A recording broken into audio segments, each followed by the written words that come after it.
allons voir une leçon qui s'intitule « Je sais faire évoluer mon texte au fur et à mesure des différentes relectures guidées ». Je vais donc donner quelques conseils pour procéder à une bonne relecture quand tu écris un texte. Premièrement, je réponds à la consigne d'écriture. La consigne d'écriture, ça peut être écrire un poème, faire une description, écrire un texte au présent. J'organise mes idées au brouillon.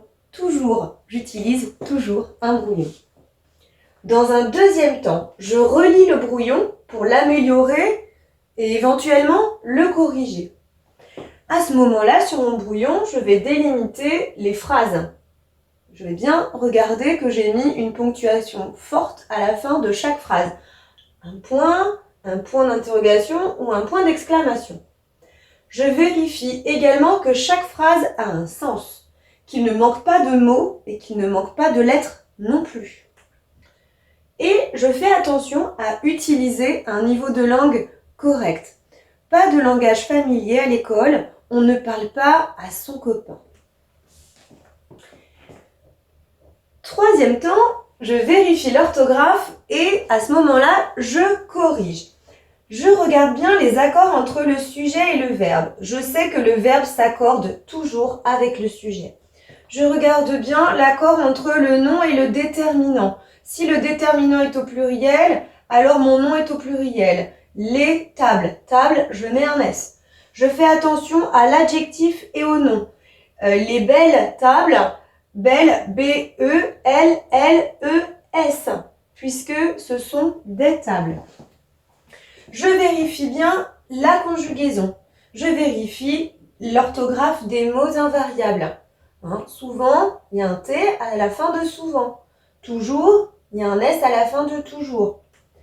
Si j'ai un doute, eh bien surtout, je n'hésite pas à utiliser le dictionnaire. Ça, c'est pour les mots qu'on a peut-être moins tendance à utiliser. Et peu importe si tu ne sais pas s'il y a un M, deux M, un L, deux L, si tu as un doute, c'est un très bon réflexe d'utiliser le dictionnaire.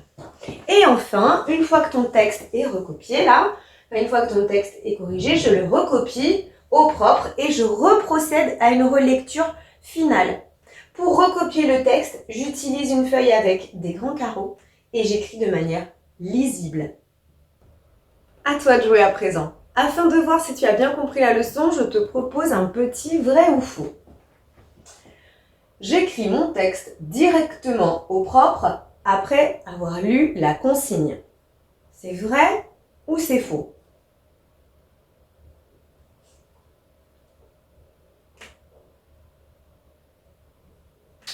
C'est faux, puisqu'on avait dit qu'il fallait travailler impérativement, obligatoirement au brouillon. Je relis et corrige mon brouillon. C'est vrai ou c'est faux?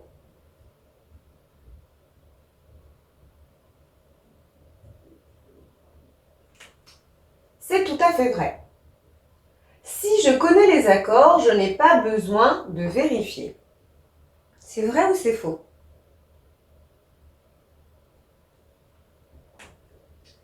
C'est faux parce que même si tu connais les accords, il faut toujours vérifier. Même moi, je vérifie tout le temps. C'est une habitude que tu prendras pour toujours vérifier, toujours se relire. Même si on est expert, eh bien, il y a toujours des petites fautes qui traînent. Donc, se relire, c'est essentiel.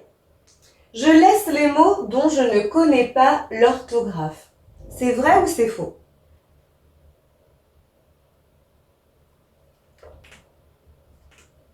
C'est faux, c'est évident. Si on ne connaît pas l'orthographe d'un mot, on ne va pas laisser le mot comme ça en se disant « oui, ça doit être ça ». Eh bien non, qu'est-ce qu'on fait? On va vérifier dans le dictionnaire.